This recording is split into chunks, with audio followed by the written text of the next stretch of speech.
All right. Halito, welcome to Choctaw. We have a Choctaw with our Choctaw Ireland scholarship recipients today, and some people from the university and the Choctaw Foundation, so we can kind of learn more about this historic scholarship, which is a very cool opportunity for our Choctaw students to go learn in Ireland. So today we have Christopher Brown and Martin Howard from the University Cork College, and we will also have our two Choctaw Scholarship recipients, Austin West and Claire Green Young, who are here, and they're going to tell us a little bit about their experiences, their studies, and kind of what that experience has kind of been like. And then we'll also hear from the Chitta Foundation about, how do you apply and what are some tips and tricks and just a little bit about the process, because we know some of you will probably be applying for this scholarship, and we really hope you do. So now I'm going to kind of turn it over to Christopher. Hello, or good evening. For me, evening, for you, middle of the day. I'm delighted to be here today, and maybe a little story will kick us off. A little more than 5 years ago, at the time Prime Minister of Ireland was engaged with an event with the Choctaw Nation, and was so taken by that history of the gift of the Choctaw people to Ireland during the Irish famine in the 19th century that he came back really energized to continue that legacy, and which is when I got the phone call. And so we very quickly scrambled together and found a magnificent partner in the Choctaw Foundation and launched this thing that we didn't really know what it was going to become, but we thought it was a good idea. Well, 5 years later, and two of our wonderfully successful students here on the call suggest this thing has legs, and is actually doing an awful lot of good. And so we're incredibly proud of this, that it's a rare example of top-down government initiatives that actually do real good. And so we're very pleased with that. And that history perhaps leads very nicely into what we are at University College Cork. And again, without reviewing a history that I hope is familiar to you,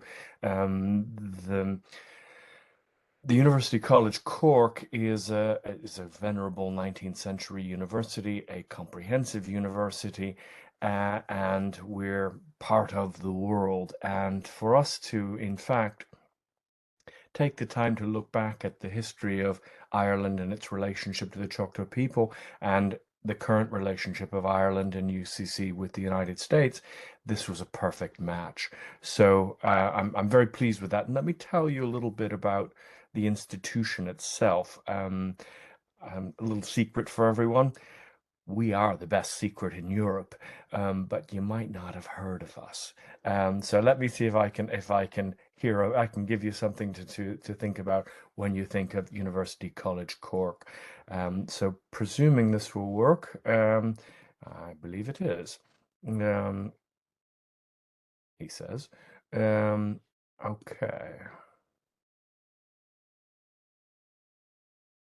Oh, sorry, forgive me, people.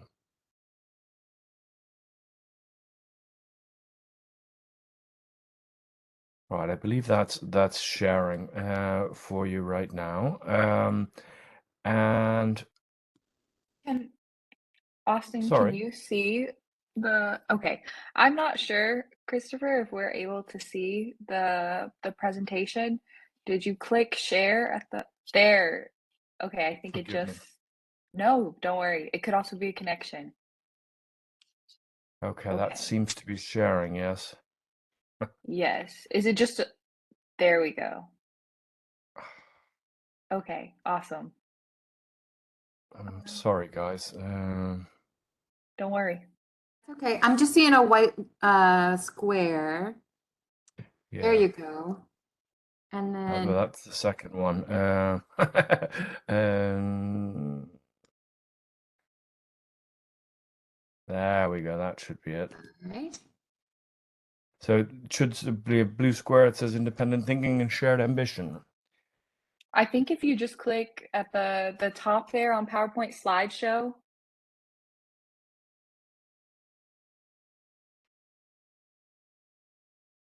And then click play from start. Yeah, awesome. Voila. There we There we go. go. Perfect. There you go.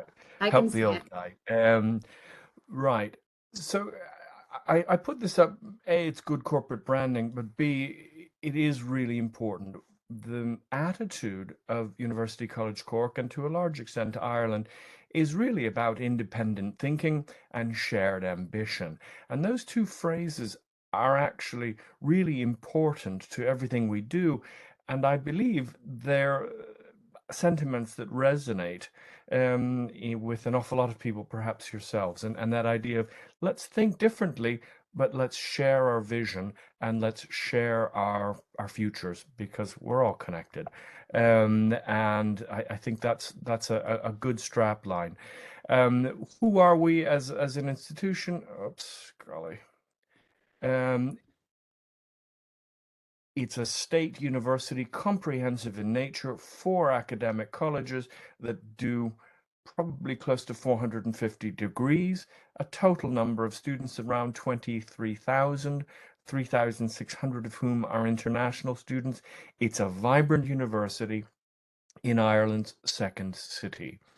There's an old line that calls us the land of scholars and saints, and that's a way of bringing into the current discussion our truly ancient and important history that goes way, way, way back, and that is continuing to evolve and to place Ireland as a kind of future state for Europe. The successes I won't bore you with, but as a state, we've had some pretty impressive achievements in the recent 20 or 30 years, and we hope for many more. So you've got this combination of an ancient place with a very forward modern outlook. We're globally connected. I think it should be well known that we're an English-speaking nation within the European Union. We're not the UK. It's the European Union. We're not the UK. And that Irish bond with the United States, approximately 10% of Americans report Irish ancestry. Um, so that there's a constant connection of both the European Union and the US on the other side. As one indicator of who we are as an institution, a hugely successful research organization generating hundreds of millions of euros in research funding to do cutting edge research across the disciplines and to do things that are truly inspiring, exciting, and future orientated. Oh, wrong way. Um, I'll sort of keep talking over these. There are a couple little scare quotes and from some of our international students. It's the kind of place that is welcoming, is friendly, is rigorous, but is also calibrated to really push students into the next great thing that they want to do with their lives. Um, we're a multicultural society in Ireland, very, very tolerant and liberal with many, many, many different areas. City of Cork itself is about 250,000 people, so the kind of city that's big enough to be interesting, but not so big as to be scary. Um, Ireland as a nation is open for students, graduates, postgraduate graduates, that is to say graduates who finish their master's degrees, have the option of up to 2 years of working in Ireland without a work visa or an additional work visa, which means that for many, you can transition from your degree into a practical placement or a career within Ireland without a lot of fuss. City of Cork is a beautiful place. It's not Dublin. We're 3 hours away from the capital. An old city with an awful lot of charm, and we'll let some of the young people like Claire and Austin say whether or not it was fun or not. I'm told it's fun. But it's a vibrant place. It's the second city, huge cultural and traditional center with music and art, and it's a safe city. It's committed to sustainability and environmentalism, and it's close on the coast. I won't dare to sort of look out my window, but I'm on the ocean, and there's something awfully nice about being right there at the sea. Um, Stunning place. 20 minutes out of Cork, you're in wide open countryside.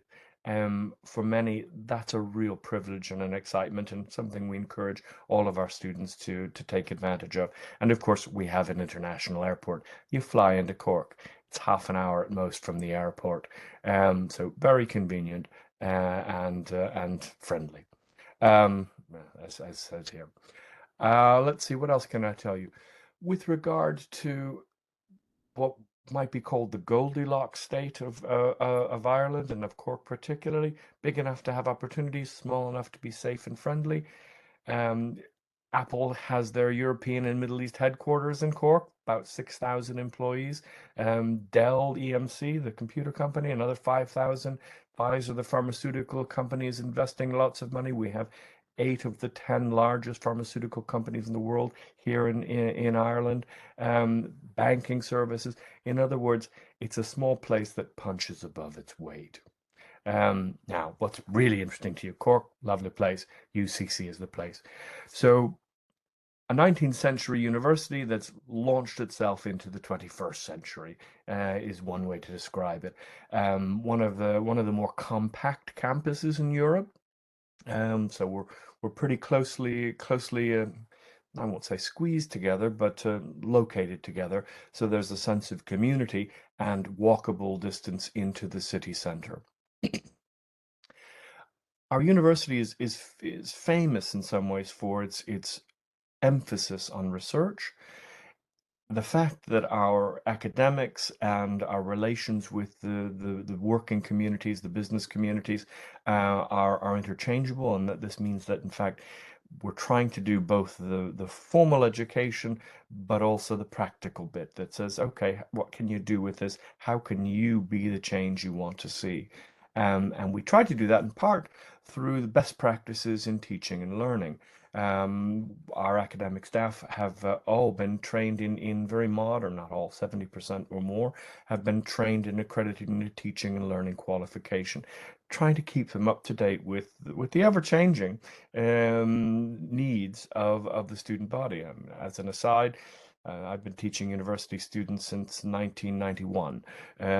It's changed a lot since then, and maybe people like me need to have a little bit of a refresher, and so we do that perforce to our academic staff. As I've noted, about 3,500 international students, so you're never alone. There are people from 100 different countries represented. As this young lady indicates that, 7 or 8 different nationalities in one single classroom. How rich is that as a learning environment? One of the things we're also very proud of is what I'm calling the 90% Club. Greater than 90% of our enrolled students progress on in their degrees. Greater than 90% of our graduates find employment or further study within 6 months of graduation, and greater than 90% of our international students report being satisfied with their experience and rate us very highly. That's something I'm very proud of. And I think we take that very seriously. And one of the ways we do that, is by focusing on what might be called the human touch.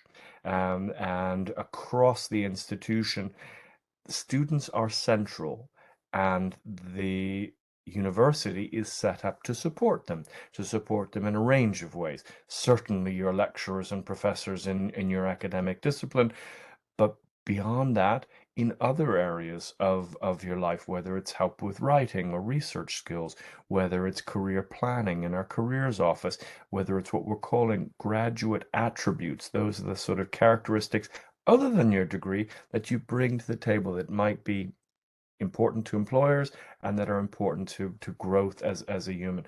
And the social and sports dimension, we try very hard to make sure that people are engaged and are doing things that they like that are also good for them. And as such, we're generally regarded as number one in Ireland for sports facilities. Beautiful set of opportunities there, and 100 different clubs and societies. Maybe you want to join the badminton club, maybe you want to do fencing or the Harry Potter club or whatnot. There are lots of options, and of course, as an international student, that's a great way of learning. We're making new friends and learning the softer skills. So we really encourage that. Um, Professor Howard will talk a little bit about the programs that are offered in his college, but obviously we offer the full range of undergrad, postgrad, research up to PhD and beyond, postdoc, as well as visiting student options.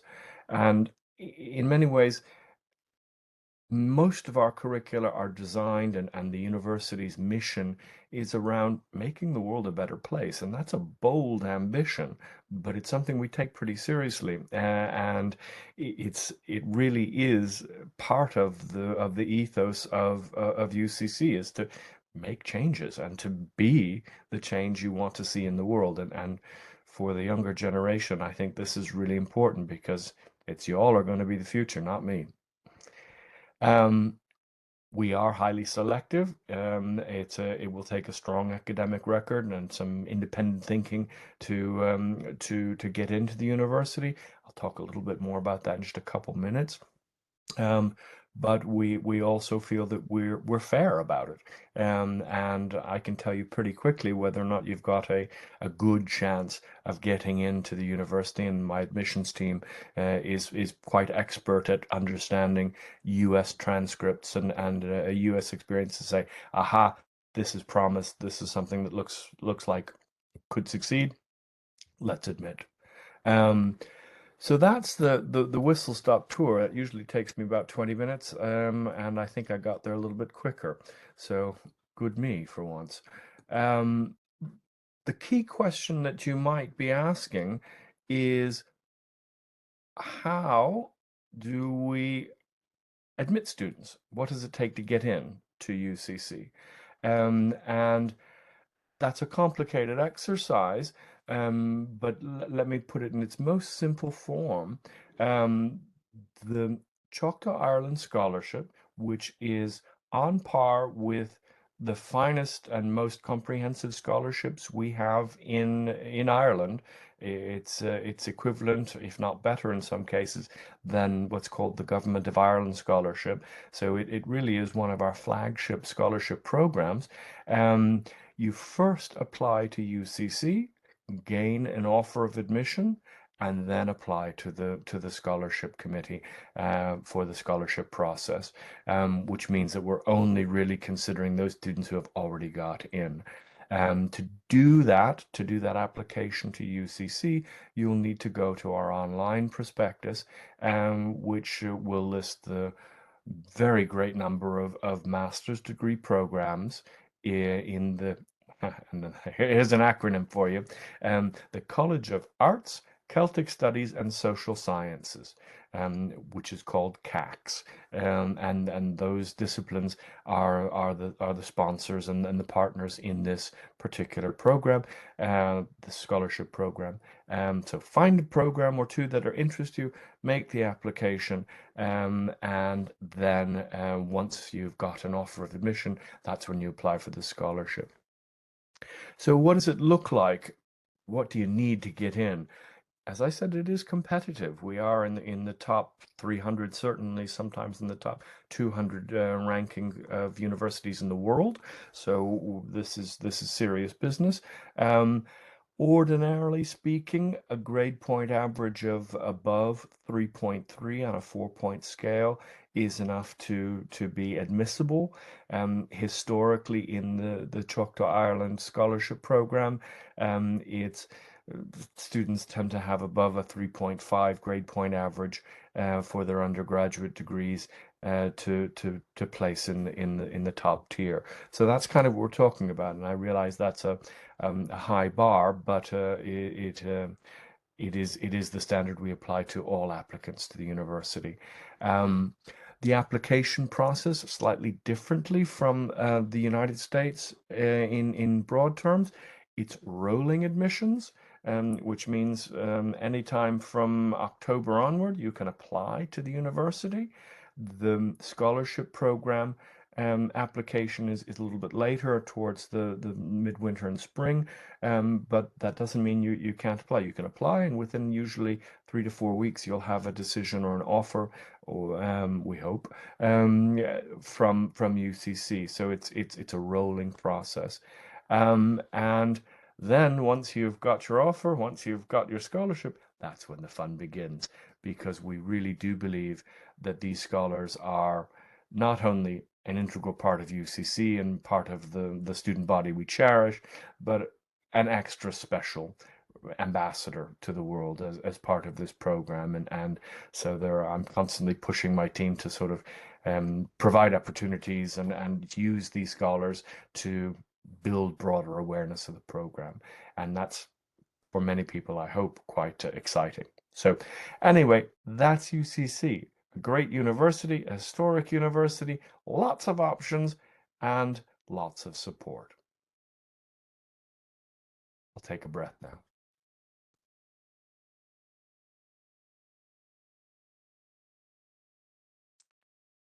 I think that leads into my colleague, Professor Martin Howard, who's the Vice Dean or Dean for Internationalization in the college. So Martin, do you want to take over from here? Yes, absolutely, Christopher. Thank you so much. I'm going to share my screen with you, so just bear with me as I work out the technology.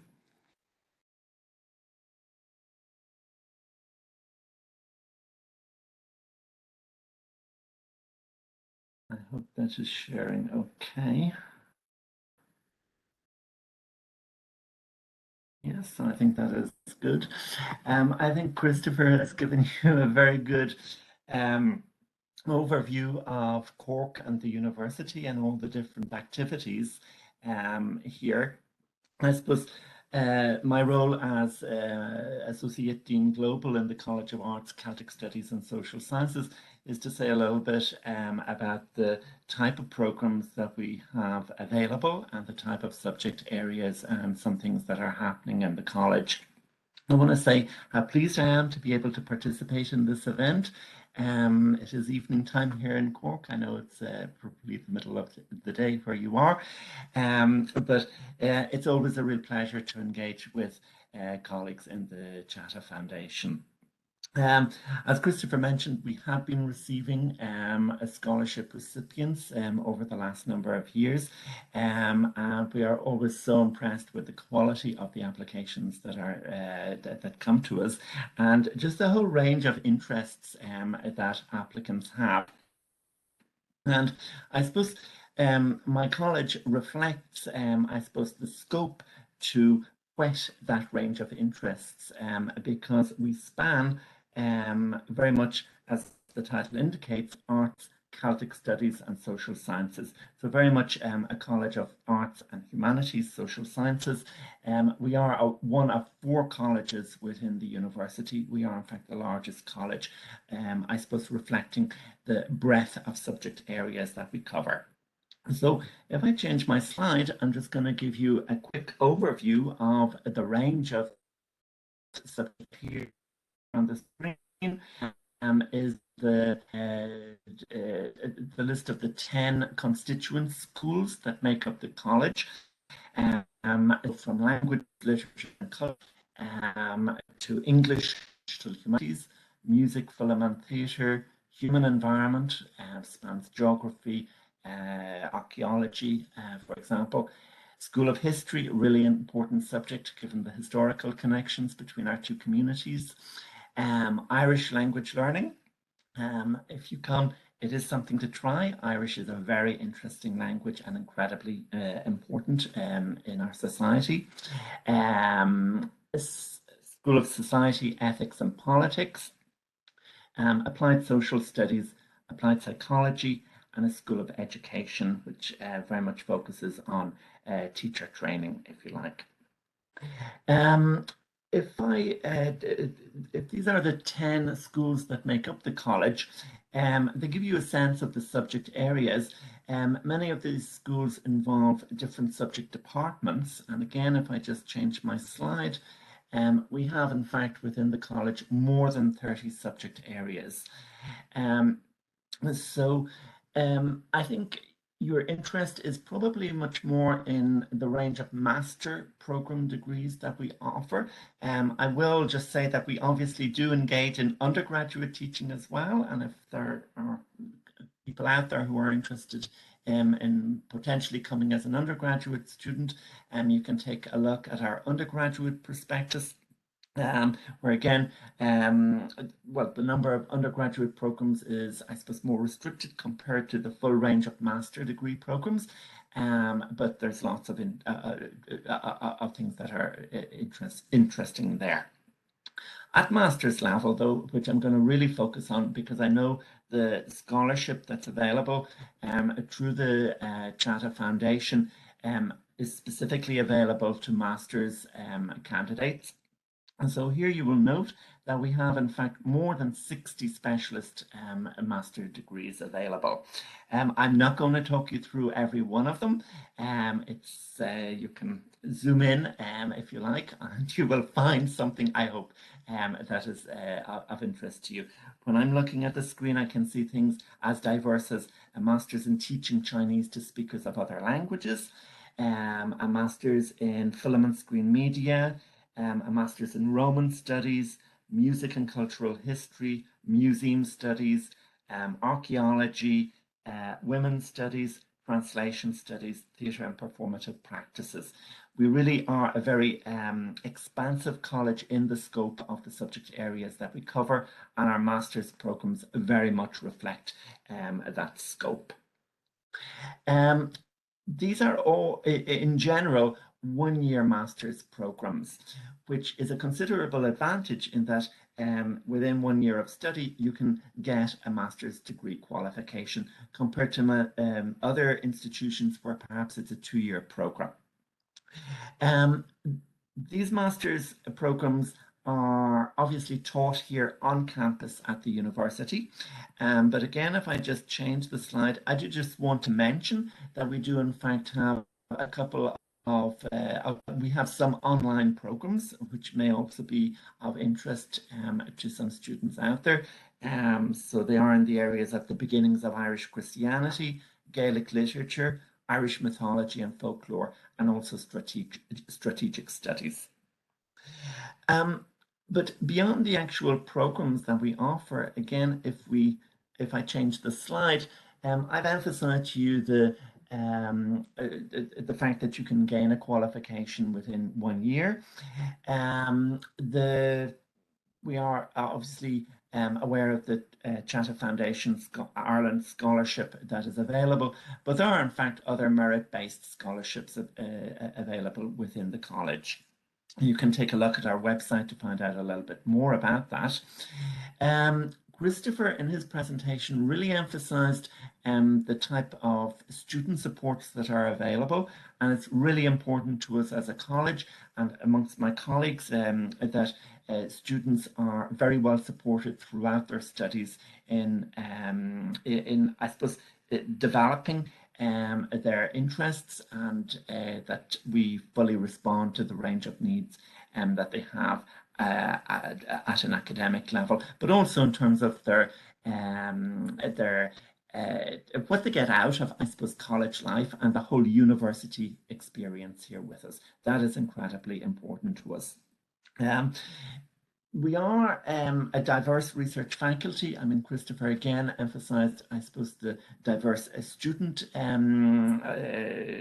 audience that we have, but equally at a faculty level in terms of staffing, we come from a diverse range of backgrounds and countries. And not only will you be engaging with us as the academic faculty, but at a practitioner level, there are a number of writers in residence, for example, film artists in residence, musicians in residence each year. So if you are interested in those areas such as English writing, English literature, music, film and theatre, you will have a great opportunity to engage with real practitioners in those subject areas. In supporting you what's at a teaching level, in terms of, I suppose, your opportunity to engage with us in your subject area, we do very much have small class sizes, which allows a really great opportunity for strong discussion and interaction between our students, between students amongst themselves, but also in terms of our engagement with students. And that's something that's really important to us as well. At master's level, beyond the actual classes that you will follow, you will have the opportunity to write a short research dissertation, which allows you to identify a topic that is of strong interest to you and that you would like to demonstrate your knowledge in preparing as I say, a short research dissertation. There, in terms of research training, in terms of how you prepare for writing a dissertation, there are lots of research training modules and training opportunities available as well. You will again have access to our wonderful Bull Library, which holds a number of specialist library collections and also organises some exhibitions every now and again. So it is a further resource. Obviously, as students, it is important that you go to our library and use the library facilities that are there. It is a large library. There are study facilities there. You can book a room if you want to engage in some small group discussions with your fellow students as well. The full range of schools, departments within the college in your subject area will frequently have guest lectures, and we often invite invited guest speakers in who are specialists in their field. As I look further towards the end of my slide here, it's not solely about the, I suppose, academic content and the academic knowledge and skills that you will develop during your master's program with us, but we attach a lot of importance to transferable skills, and also Christopher referred to the graduate attributes program. So this simply refers to, I suppose, the idea that beyond your knowledge and understanding of related to your specific subject area, what's probably even more important is the full skill set that you take with you into whatever professional career you embark on following your time with us.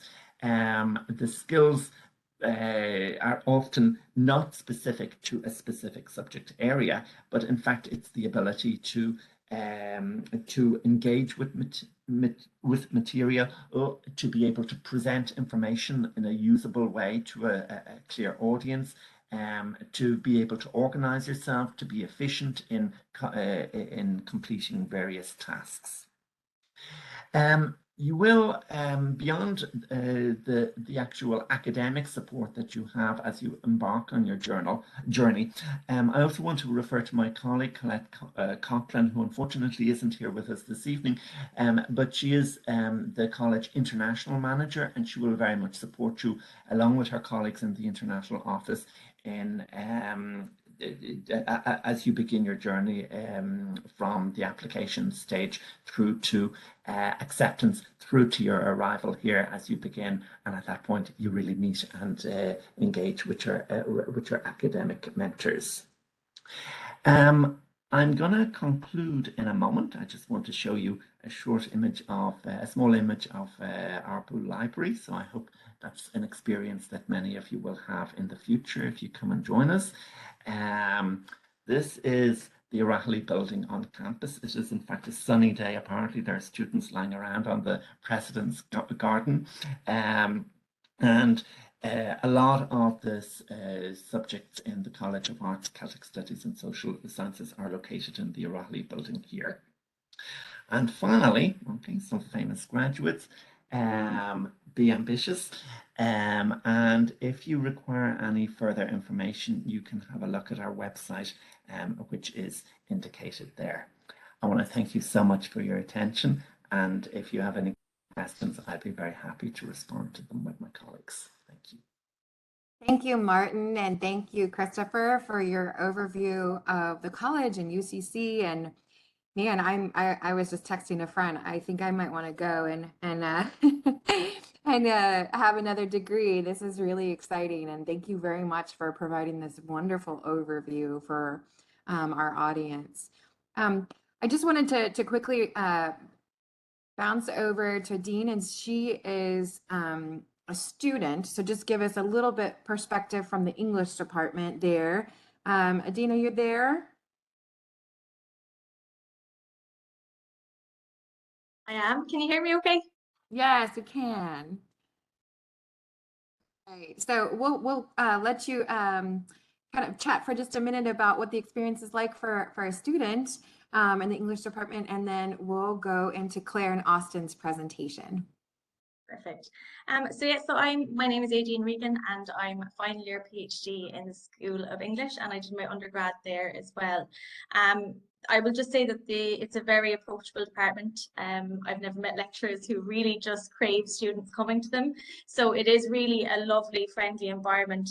There's always seminars going on that are open to any students.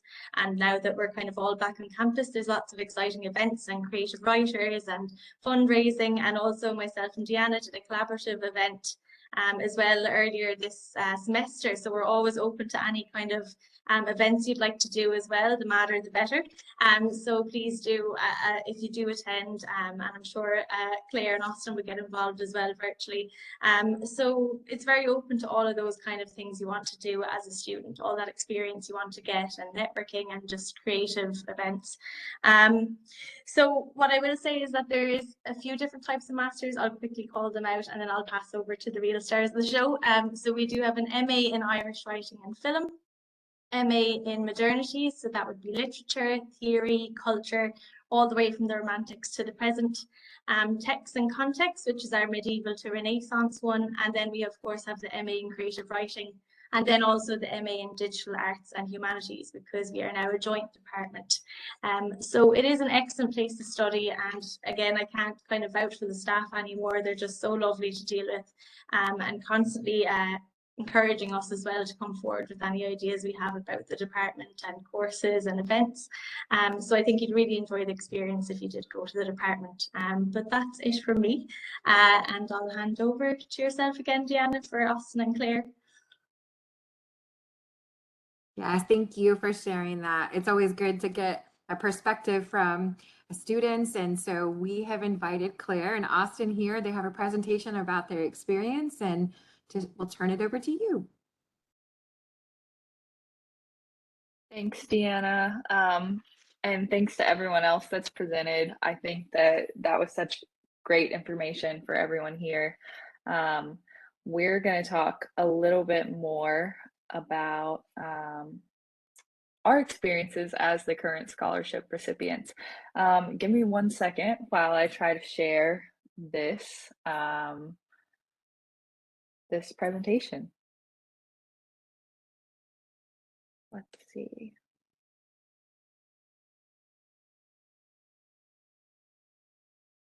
Okay. Ooh.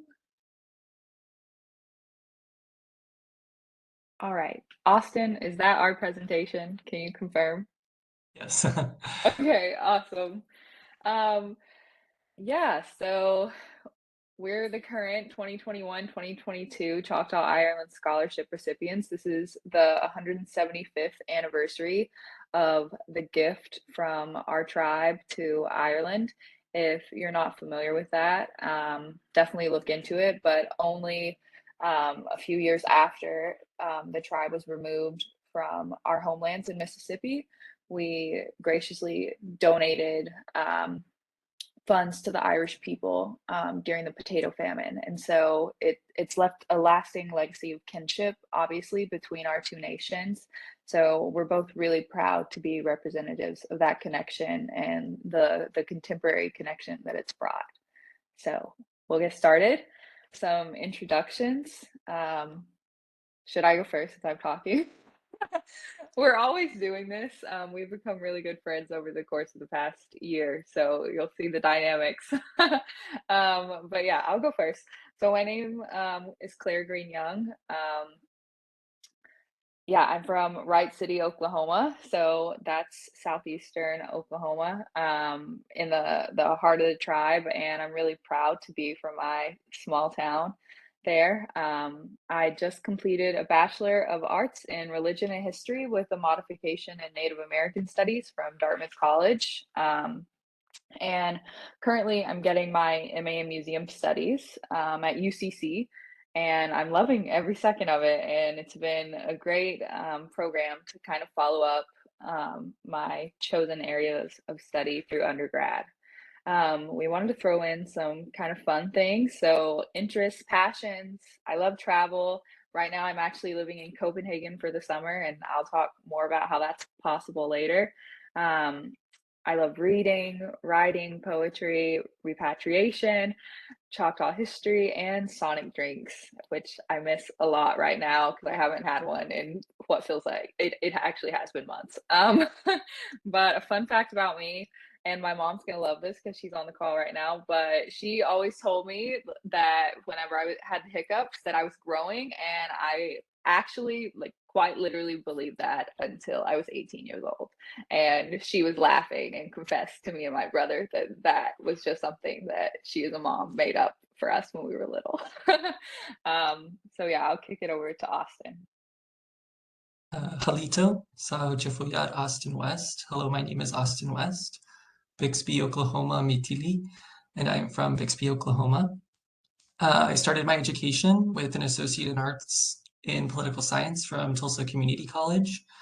I then transferred to the University of Central Oklahoma, where I received my a Bachelor of Arts in Political Science with minors in International Relations and Global Studies. And I am a current Master of Science in International Public Policy and Diplomacy candidate at University College Cork. My interests/passions include hiking, which if you like hiking, there are tons of national parks here, which are absolutely beautiful. So I highly recommend that. Reading, plants, volunteering, and vegan cooking. And then a fun fact is that I am a triplet. My triplet is actually on the call right now as well. And yes, my siblings are very jealous of my scholarship opportunity. Yeah, so that's us. Um, okay. Is this the next slide? I think that's right. Okay, so yeah, we're just gonna go back and forth kind of talking about our experiences. So we wanted to kind of highlight three things that we felt like everyone should know and that kind of, affected us, impacted us in some way during our time in Cork. So first for me was accessible travel. I studied abroad twice in undergrad, and growing up, I never got to travel really, and definitely never abroad. And so being able to live in Europe and have accessible travel, airline flights are significantly cheaper on a lot of European airlines. The train, Irish Rail, is an incredible way to get around the country. And so I think that kind of like I say here, everything seems more possible as far as travel goes whenever you're living in Europe. And I really, that was something that was a priority for me whenever I was considering living abroad for a year. The second thing is homesickness. Like I said, I've traveled a lot, and no matter where I go, there's homesickness. There's nothing like being surrounded by community and family, and that's something that when I'm away from home, I really struggle with. And it's something that I kind of have to wrestle with as far as finding my own community somewhere abroad. So I think that that is something for people who are planning to apply to the scholarship to consider if that's going to be something that may deter you from taking advantage of this opportunity. I don't want to push you that way, but I do want to be transparent about my experience that it can feel isolating at times. And so that's why I want to say that it's been so awesome to have Austin here with me. It feels like built-in community, and we didn't know each other before this, but it felt like an immediate connection. um, yeah, so I'm really happy that we are here together. But then the third thing is making friends, and this kind of goes back to finding community.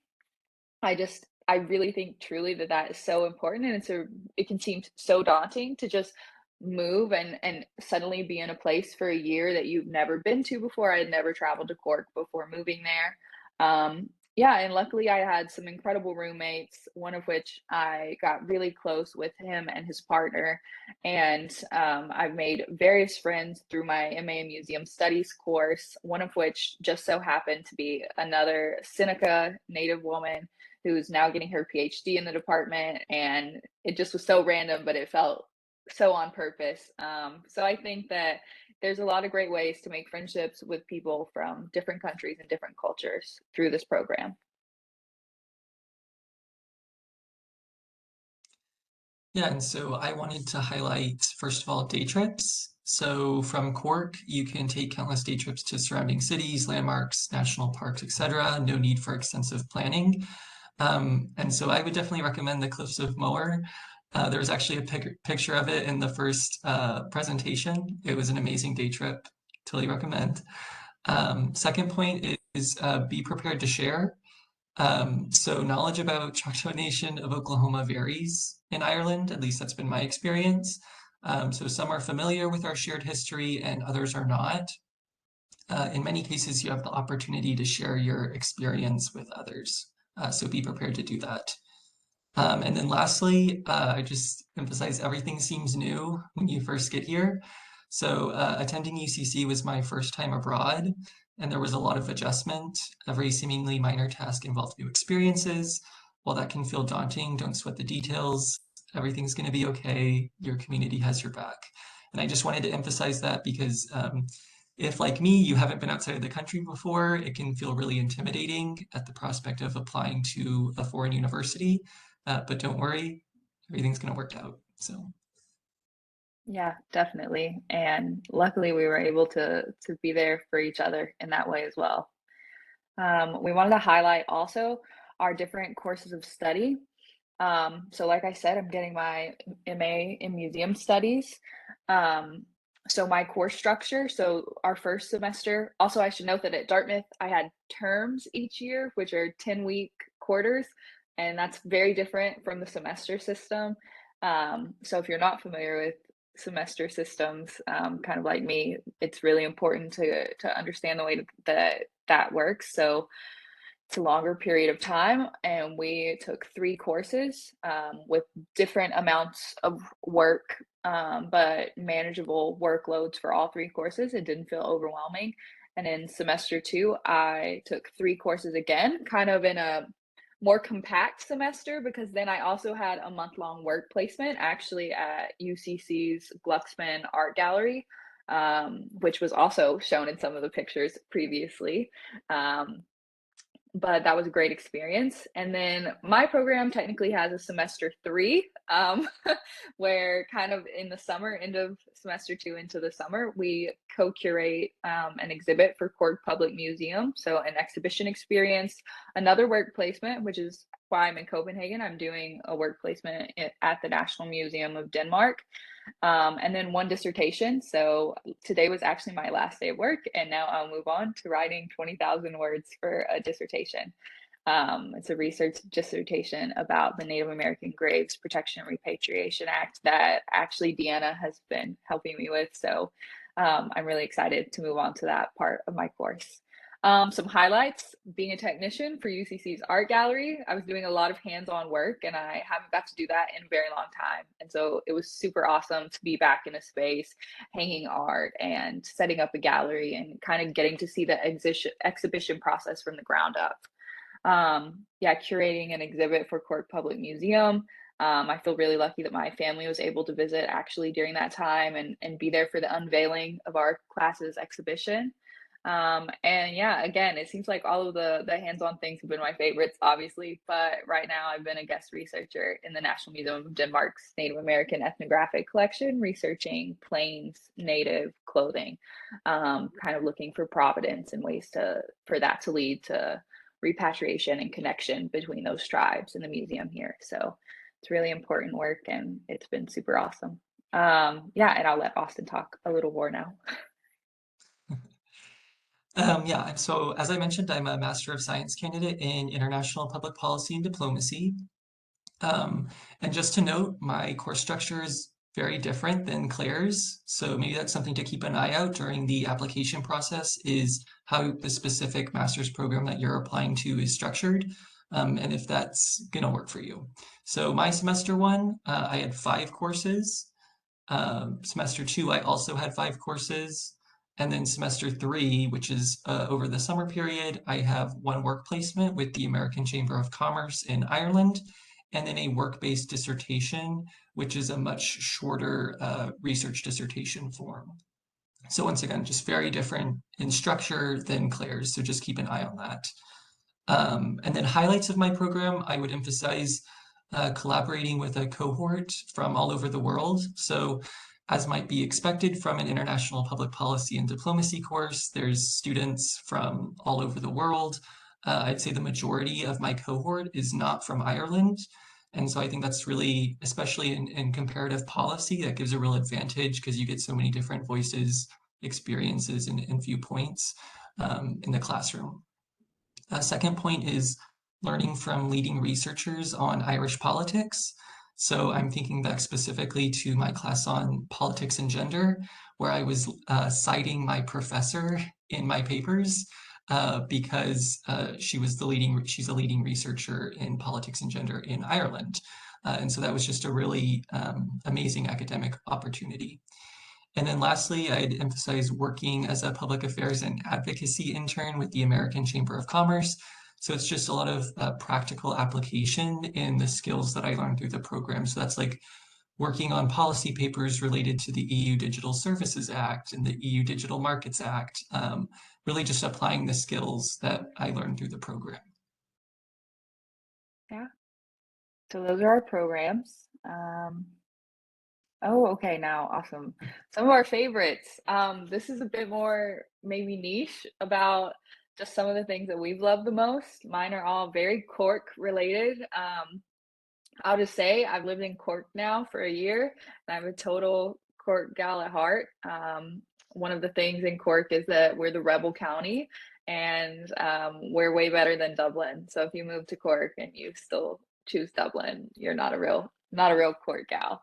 So yeah, so I love Cork, and it is a very fun place, like Christopher mentioned. One of my favorite places to just go and kind of chill out and relax on a day off is Nano Place. So it's actually an old convent that has been made into a really amazing local museum and community center that does a ton of great outreach with immigrant communities in Cork, and tells the story of the Presentation Sisters. I think it's been voted like #1 museum in Europe and has these incredible awards to its name. We actually went there for my course, and that's how I was kind of introduced to it. Has the cutest gift shop with all these handmade Irish artists, jewelry and artwork and baskets, and it just so many cute things there. And then they also have the Good Day Deli Cafe. Austin and I went together for the first time, and oh my gosh, these berry pancakes are unreal. Definitely recommend the pancakes. Yes, like so good. Everything was good, but the pancakes were unreal.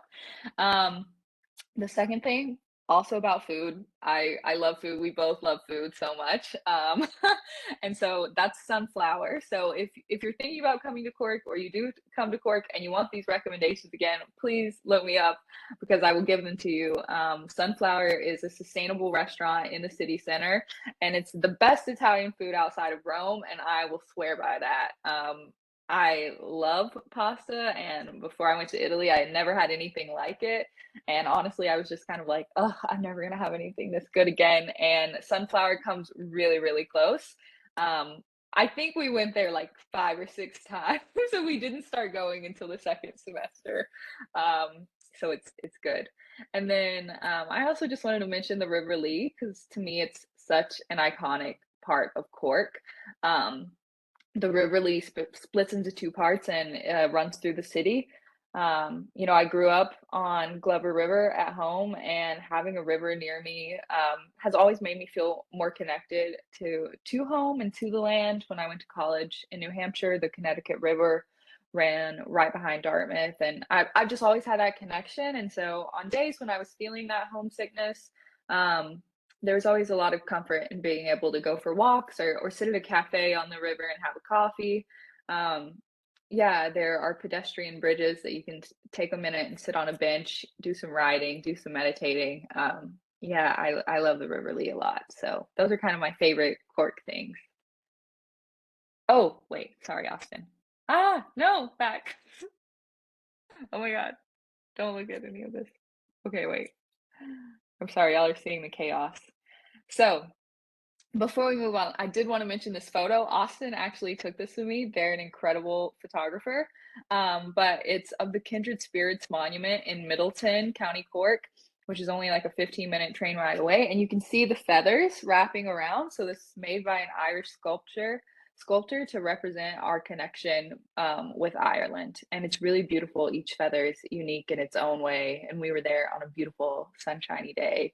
And it was really powerful. It was one of the first outings that we did together. And I think it really just cemented a great year together. Okay, I'm done. Yes, the Kindred Spirits Monument is an obligatory trip, so you have to go there. My favorites would be the city center, as pictured on the right here. So everything you could possibly need crammed together in a nice location. That's cafes, bookstores, bars, restaurants, etc. The stipend is very helpful when you have a cafe on every corner. You name it, and you can find it in the city center. And then walking/biking trails. So Cork has beautiful paths all over the city. My favorite is the trail to Black Rock Castle Observatory. It goes for miles and miles and never stops hugging the ocean. So as Christopher mentioned, just being next to the sea, it just can lead to some incredibly beautiful moments. And then lastly, I want to mention the Mardyke Arena. So full-time students have free access to the Mardyke Arena gym, which is a great facility, and it's a wonderful resource during the rainy weather that you can just go, you can run on the treadmill, relieve some stress. It's very nice. Yeah, and there's often rainy weather, so it is a great resource.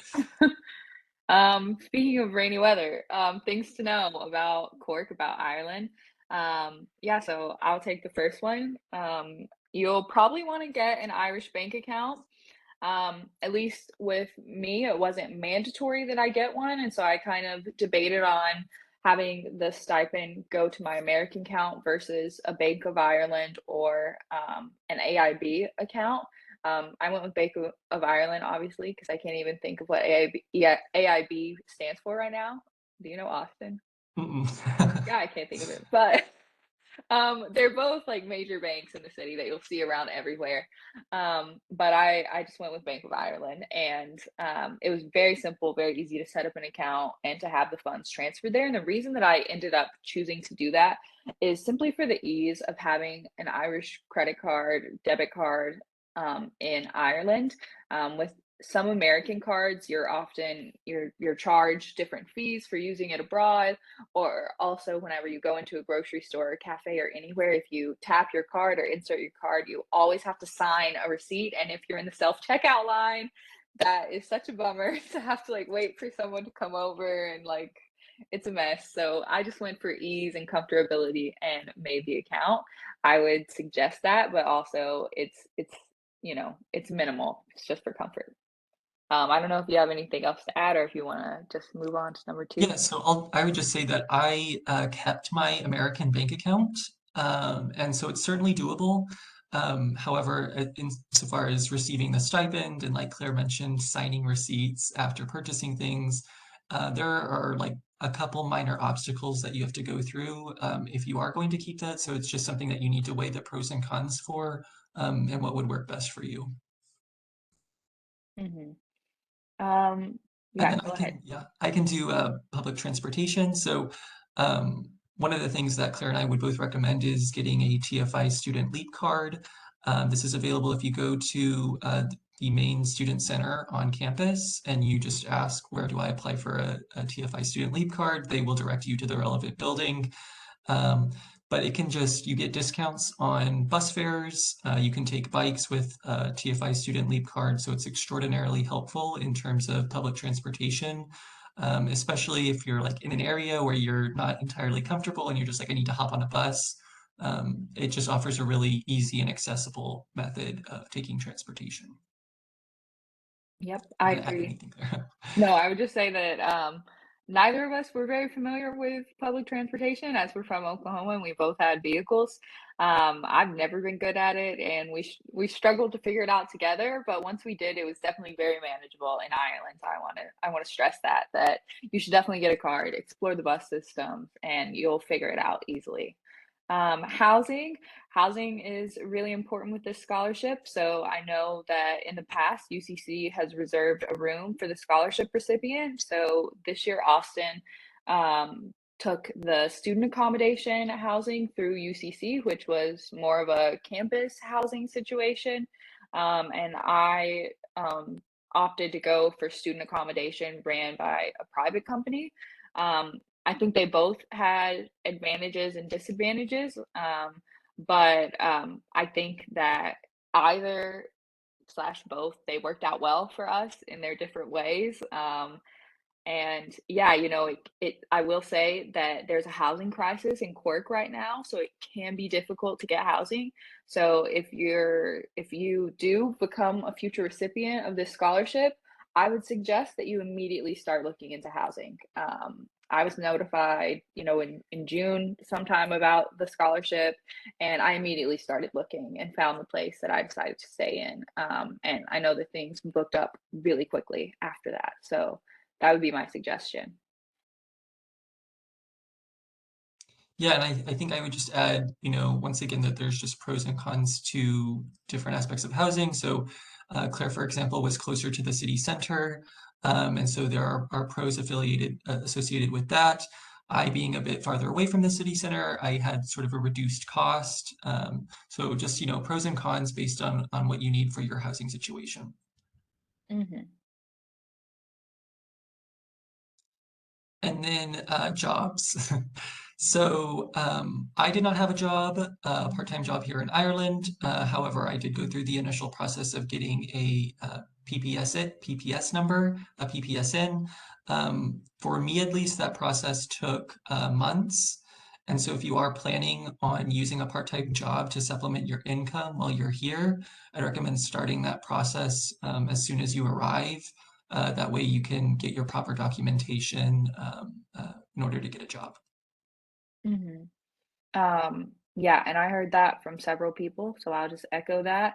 I would also say I did some contract work virtually, and that was really great. So if you have the opportunity to look into virtual jobs or things like that, or not even just virtual, but um, what's the word I'm looking for? That you can do from home, you know, something like that can be, and at your own hours, that can be really good for a program like this, considering that, you know, we don't really have connections with places in Ireland the same way that we do at home, obviously. So just think about that for yourself, because living in a city, even, you know, Cork isn't the most expensive city, but living in a city is very different than like if you're me or Austin and you're from, you know, Oklahoma, more rural area in Oklahoma.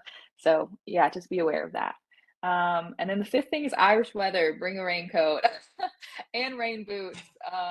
Yes, I ended up just waiting till I got to Ireland. I bought like a more heavy duty coat, and that worked out. But I know Austin had a great like lined coat as well. Yeah, I don't know that there's much advice to give except to make sure that you have one or you get one as soon as you get there, because you'll use it all year long, no matter what the weather is like. And I would definitely recommend a raincoat over an umbrella. Sometimes you get wind accompanying the rain, and so it makes the umbrella quite quite difficult. So definitely go for the raincoat. It's number one recommendation. So Yes. And then we had a quick tip about Cork. Make sure to explore both sides of the River Lee. It's easy to stay in the city center or on campus. There, you know, city center is really central. It seems like everything's right here. Campus is only, you know, 10-15 minute walk from the city center. And like Christopher said, it's pretty compact. So it seems like all of these things are happening on campus. All these things are happening in the city center. I don't really need to explore more, but there's actually great things across the river on different sides, like McCurtain Street. There's some amazing food and drinks over there that honestly we didn't know about until kind of near the end of our journey in Cork. So definitely take advantage of exploring the city. Um, Okay, we're kind of coming to the end, folks. So my future plans, enjoy this really nice photo of me that my auntie, whenever she was here, she took some photos of Austin and I in our traditional dress on campus. And so it was really special for us to do that together.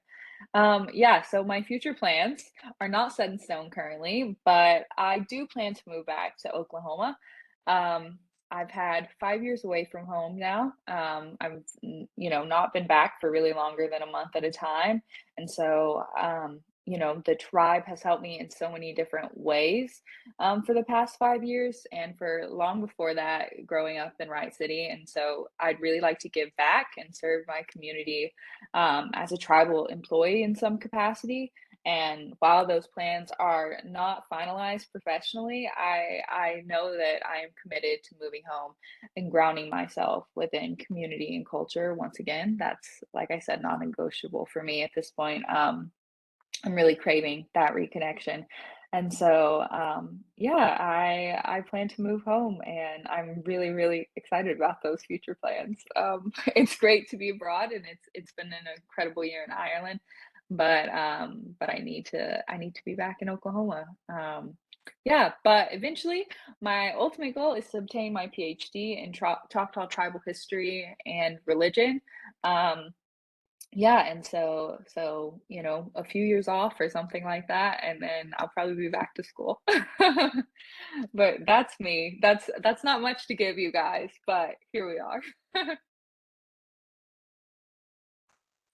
Yeah, and so kind of similar-ish plans to Claire.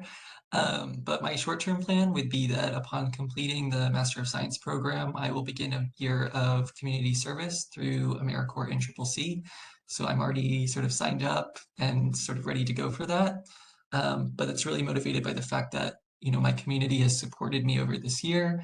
And so it's just a way to give back to community and really just invest myself in the relationships that I have. And then long-term plan is also potentially more schooling, depends.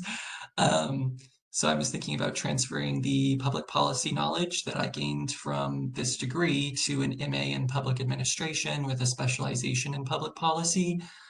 So really using this degree to complement any other education. That way that I can just have a lot of job opportunities and whatnot. So. Yeah, and then Yakoki, thank you guys all for being here. We're really grateful that you stuck around to listen to us talk or that you're viewing this. And if you have any questions, we should have shared our emails and things on this, but we'll put that in the chat as well, at least. Okay.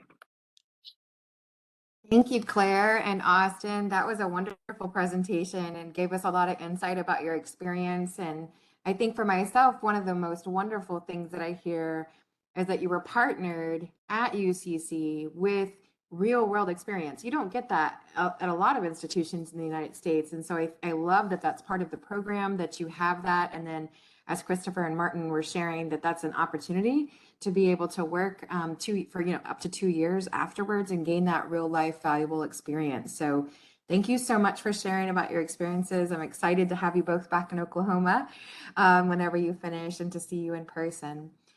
For our last little bit before we go into Q&A, I'd like to invite Seth Fairchild. He's with us from the Choctaw Foundation to share a little bit about what it's like on the Choctaw Nation's side of things in terms of what they're looking for candidates and what that process looks like on our end. Yeah, Deanna, really appreciate it. Like you said, my name is Seth Fairchild, and I serve as Executive Director of Cultural Services as well as the Choctaw Foundation. And through about the past decade with my work with the Choctaw Foundation, this scholarship has probably been one of the most meaningful and important relationships that I think we've built. And I think some of the history, I logged in a little bit late, but I think some of the history was given. But, when the Prime Minister came to Choctaw Nation in 2018 and expressed an interest in really saying thank you back to the Choctaw people. In this way, we were all really excited about it and really on the ground floor to see it grow into what it is today. And I think Christopher, who is a great partner with us, put it really well. This has really kind of become a flagship scholarship for not only UCC, but for the Choctaw Nation as well. And I think Austin and Claire are really just a shining example of the caliber of students that receive this type of scholarship. And from the Choctaw Nation perspective, and the committee that selects the students is really made up of a really good team of many different stakeholders. But you know what we're looking for in terms of the Choctaw Nation is really young men and women that can be ambassadors for the Choctaw Nation. And I'm sure Austin and Claire could speak to this, but the number of conversations that they probably had where they had an opportunity to tell the history of their tribe and some of their shared experiences being from Oklahoma. You know, that's not a small thing. That's a really important thing, and it's an opportunity to be a voice for our people. And we use the word ambassador to be ambassador for our people in Ireland. And also, just tag on top of that, the people of Ireland as a whole have been so gracious, whether it was sending donations during COVID or how they've received our people anytime that we visit there. They've just truly been remarkable, and can't say enough good things about their people. And the monument that was shown earlier, Kindred Spirits, is just such a perfect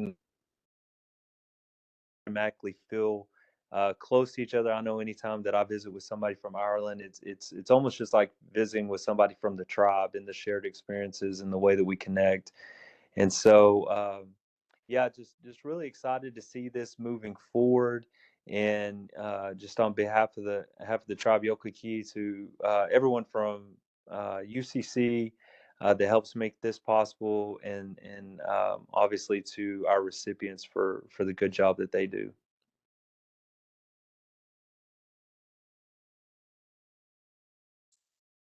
Thank you, Seth. And we will have the link to the Choctaw Foundation and also a little bit more about our scholarship on our website at the Choctaw Nation of Oklahoma.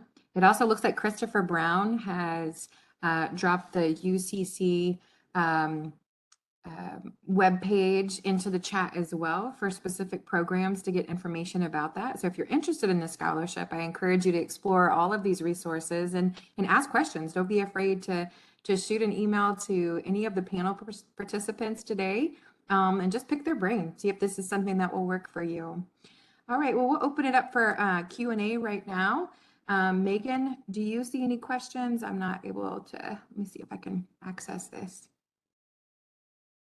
No, there are no questions at this time, but any of the participants are welcome to message us or put it in the chat.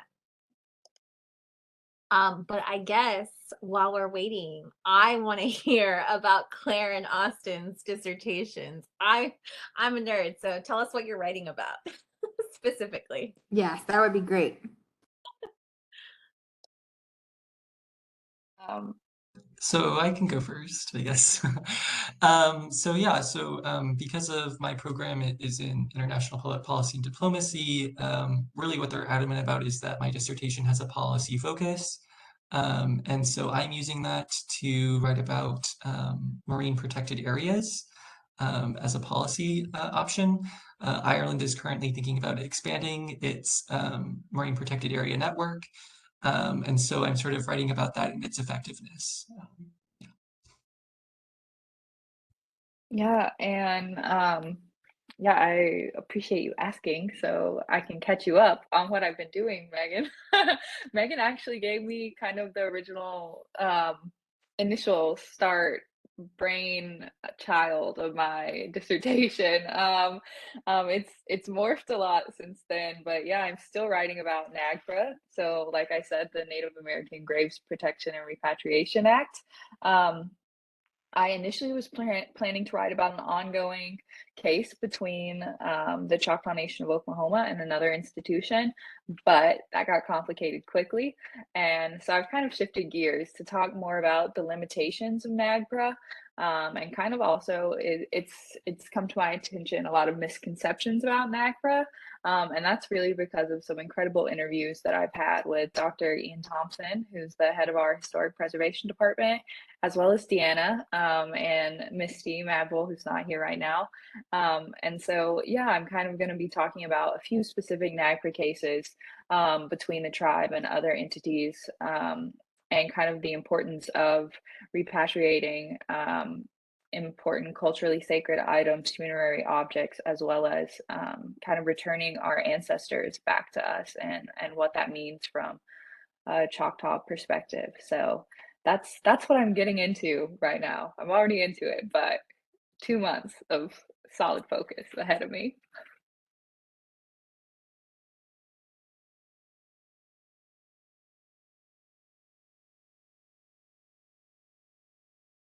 Does anyone else have any questions for each other who was on the panel?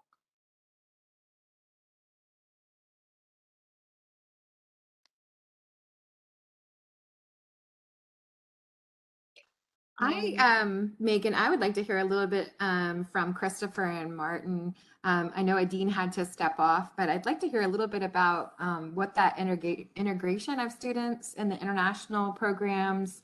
Martin and Christopher talked a little bit about that there was, 7 different, ethnicities represented in a single classroom and from different cultures all over the world. And so what that's like bringing together different students so that scholarship recipients can kind of look forward to what that might look like upon arrival.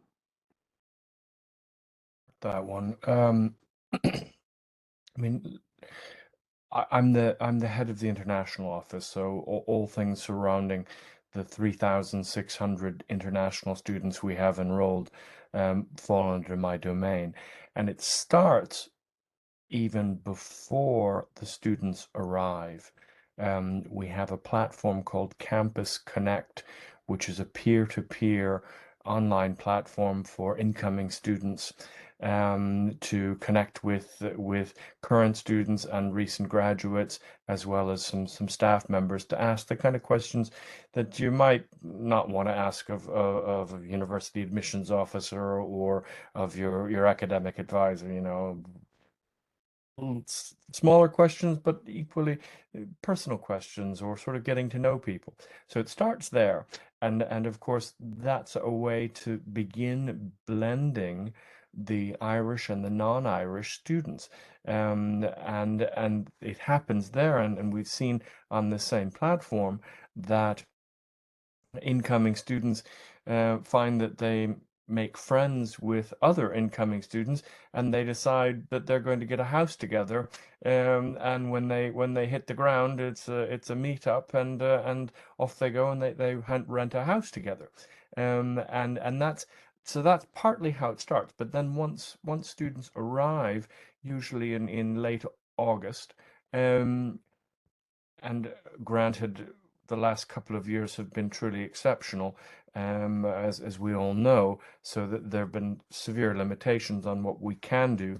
Starting in the autumn of 2022, next autumn, we will be, touch wood, fully face to face and on campus, and that will mean the first week or so of orientations will go through a kind of funnel.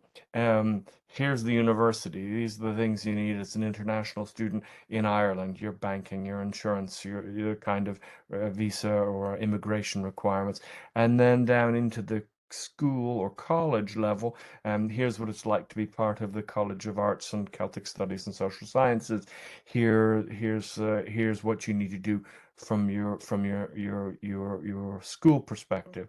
And then again, from the Students' Union and from all the clubs and societies, tasters or open days and social events, to sort of say, come on out, because let's always remember that when the 25,000 students at UCC come together in the autumn, an awful lot of them don't know many peers.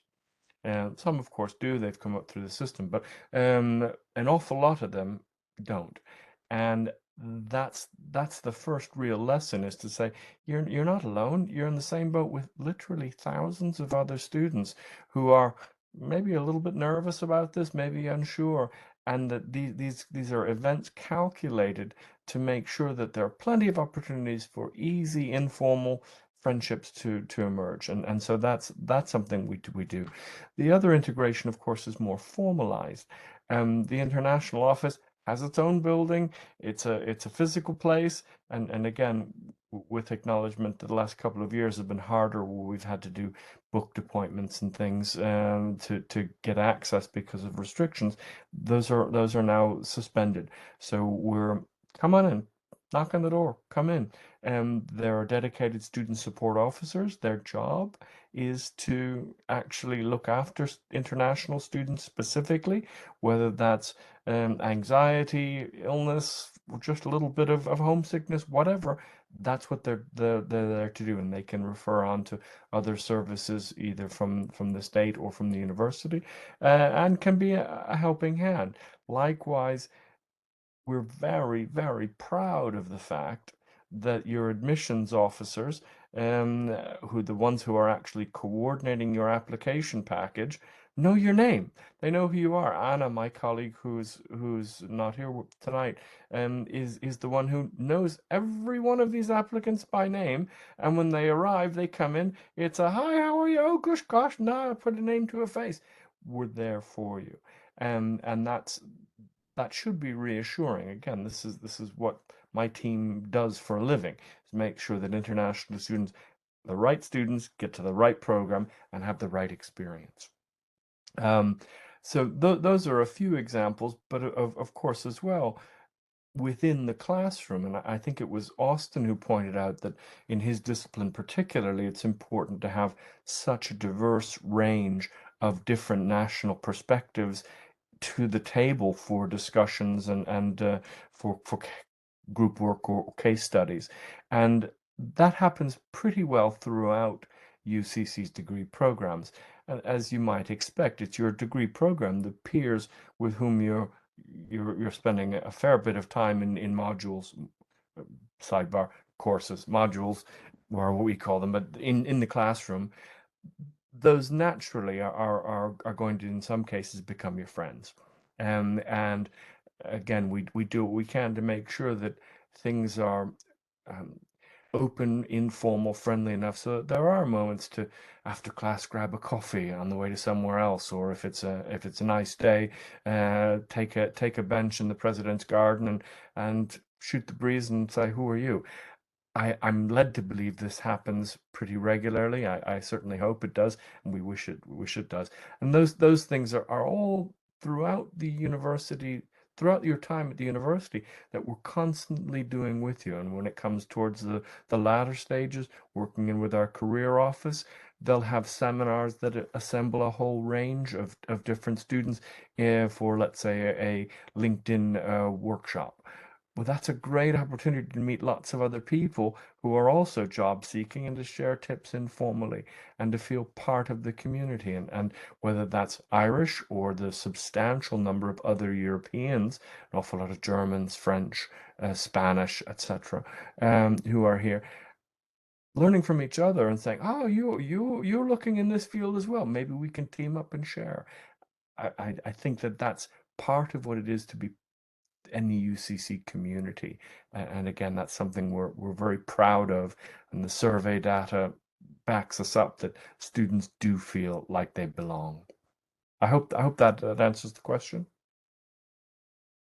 Yes, it most certainly does. And I think that, between Claire and Austin's presentation, sharing about their experience, and then also being an Oklahoma resident and really, I feel connected to my family and community. I know that several of the students we work for and with, they're very connected to their community. So hearing you share about the ways that you work really hard to connect them to the community there, And whether it's a little bit of homesickness or whether it's connecting them with like-minded individuals that maybe have the same aspirations for jobs or study, and perhaps even renting a flat or something with another student. It's good to hear that there's that support system there. I know that that can be really scary.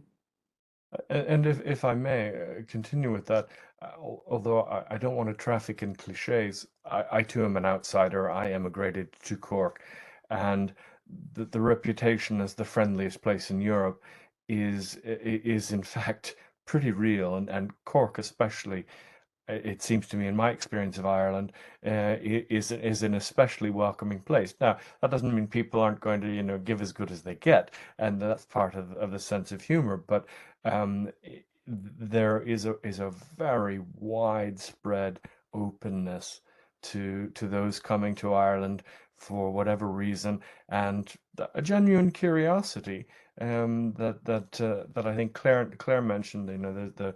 There will be some Irish who are very, very well versed in the history of the relationship between the Choctaws and the Irish.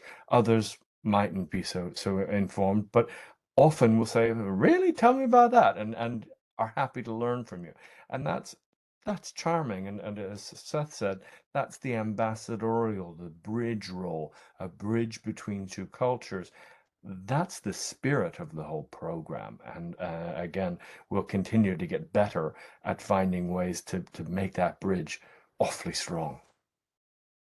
And, if you guys don't mind me cutting in, I also just wanted to mention kind of the role of alumni as well. I know my professors, some of them are alums of UCC, and they're always raving about their time at the college, as well as offering to put us and our programs in touch with other UCC alums to kind of help with job searches, or especially for all of us who are required to do work placements.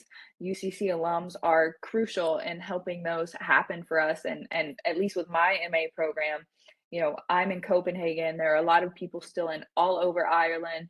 I have a friend in Malta right now. So people, there's a widespread connection, a very international connection to UCC.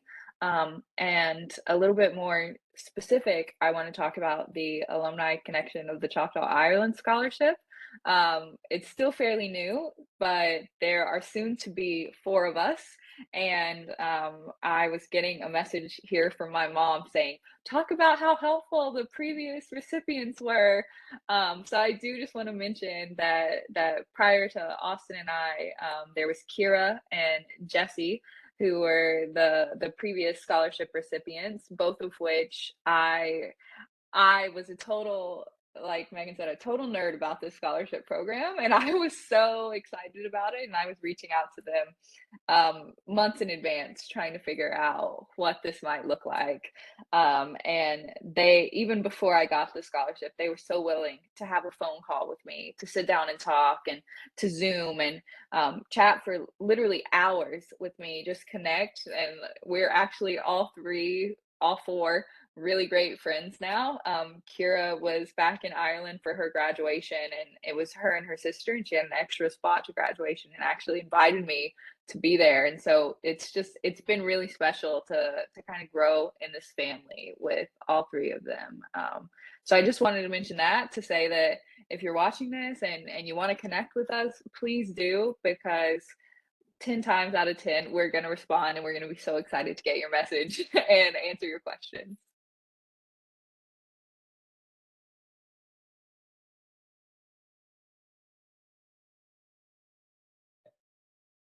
Well, I think we're coming up on time. Well, I don't think, we actually are. But it was so great to have everyone talking and to learn about Claire and Austin's experiences. I'm so excited to hear that you'll both be coming back to Oklahoma, at least for a little while. So it'll be great to see you guys around and meet in person. So that's kind of all that we have today for Chata Tishole. So Yakoki to everyone for speaking. And so just to let you guys all know, our next Chata Tishole is going to be July 30th. It's going to be our first in-person Choctaw Tisholi at the Cultural Center, and we're very excited. And we have Jason Lewis from Choctaw-Imi with the Mississippi Band of Choctaw Indians, and he's going to be talking about Choctaw stickball post removal and kind of everything that Choctaws have been doing with stickball kind of since removal, and it's really exciting. He's done a really amazing research, and we're so excited to host him at the Cultural Center. So that is everything for now. So hopefully you guys can make it out if you're watching, and if not, we'll record it for you, so don't worry. All right, Yakiki Chipisalachiki. Cookie, everyone.